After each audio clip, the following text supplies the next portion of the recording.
Keith Thurman has just knocked out Brock Jarvis in the third round. And yes, easy word for Keith Thurman. That was not even a test, if I'm being completely honest. He absolutely dismantled Brock Jarvis with ease. Brock Jarvis, I mean, honestly, just isn't on the level of these guys. Why did he even get the opportunity? Thurman did exactly what he had to do. Got the job done. We're going to see big fights. I'm really glad that Keith Thurman won the fight. We all know how good he is at hyping up a fight. We saw it in the build-up.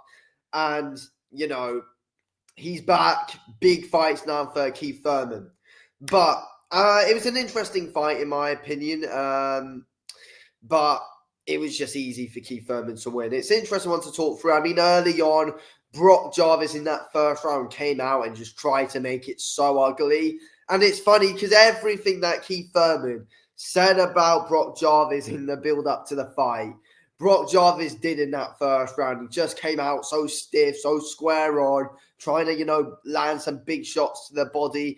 As the fight went on, though, in that second round and later on in the first round, it was clear to see that Brock Jarvis, was looking to counterpunch Keith Thurman and, wanted to try and catch Keith when he was coming in. And Brock Jarvis actually got some success later on in that first round. Like, Keith Thurman was able to catch Brock Jarvis with a brilliant right hand, in the first minute of that first round. But as it went on, Jarvis then actually caught Thurman with a decent counter and was able to get him up against the ropes. But then, still though, Jarvis was still coming in square on, trying to bulk in some big ones to the body. But yeah, he's so stiff, Brock Jarvis, and just too unpredictable for someone like Keith Thurman. And look, Thurman didn't look as agile as normal, not like he didn't at all, but his movement was still good and he was still easily able to outsmart Jarvis and was always many steps ahead of him throughout the fight.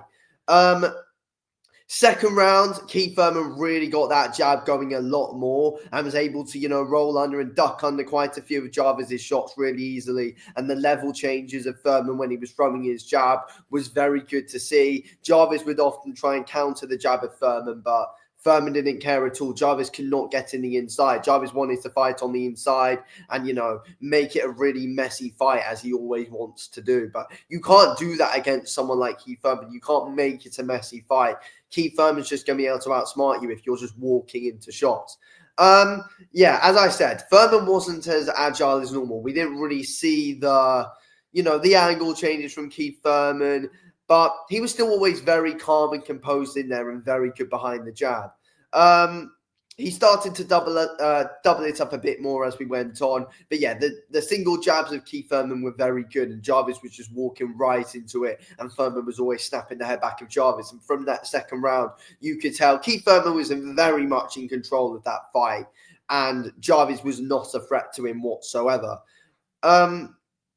Again, Jarvis wanting to counter Thurman, you're not going to be able to do that. Thurman's counters were good here at times. I think there was the odd uppercut landed as well from Thurman, which was good. And Thurman was actually digging into the body quite nicely as well.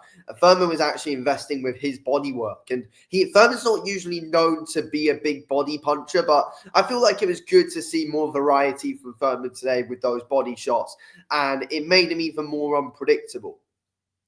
Thurman was circling around Jarvis pretty well, and Jarvis just had no answer for it whatsoever. Thurman was good; he always kept on moving, but as I said, the angle changes weren't as much as they were as usual. But he's been out for 3 years. Like, what are you going to expect? He's 36. He was out for 3 years.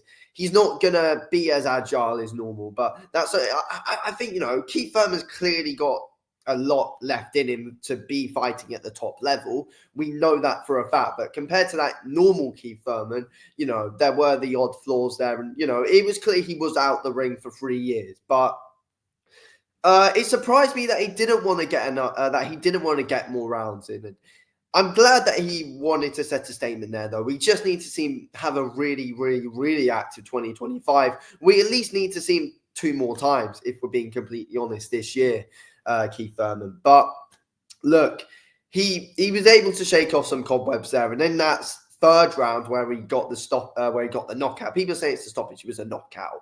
But when he got that, the shots that Thurman was throwing, were really, really, really good. He looked really loose with the shots he was throwing and just, really just calm in there. And he just let his hands go very, very, very nicely and was fully committing to those shots.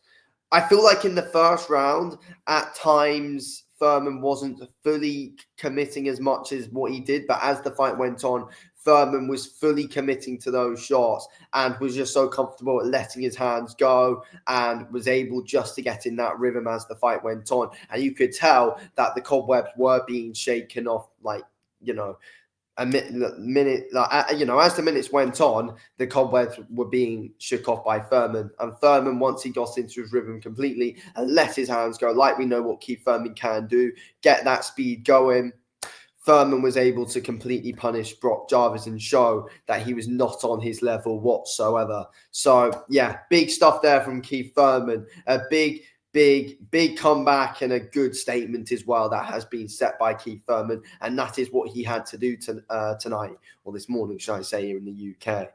But, yeah, look, as I said, Thurman being able to, completely take away Brock Jarvis's offense in that fight was very good to see. Jarvis just couldn't land on him from the second round onwards. Jarvis was from round 2 and 3, Jarvis couldn't land because, Thurman was very good at seeing his shots come in. He saw the counters coming easily and was always just able just to duck under those shots of Brock Jarvis and, make himself small, get low under those shots and then, pop up with a nice jab upstairs or pop up with a nice right hand. Or come in or dig in with some good body shots as he rolled under or ducked under those shots from Brock Jarvis. It was a good, smart performance from Keith Thurman there, to be honest with you. But yeah, as I said, he didn't look as agile, but it's Keith Thurman at the end of the day. He's known to be an absolutely bloody elite fighter. He still looked good there, but not as amazing as he did a few years ago. But as I said, you're going to expect that if he's been out for 3 years. He needs an active year this year. I mean, he is 36. He needs to stay active at this age. But I'm glad we're getting these big fights now. Can Keith Thurman beat Tim Tszyu? Of course he can. Can he beat Errol Spence Jr.? Of course he can. Keith Thurman can still he can still win all these big fights without a shadow of a doubt. He can. Anyway, thank you for watching. Speak to you on the next.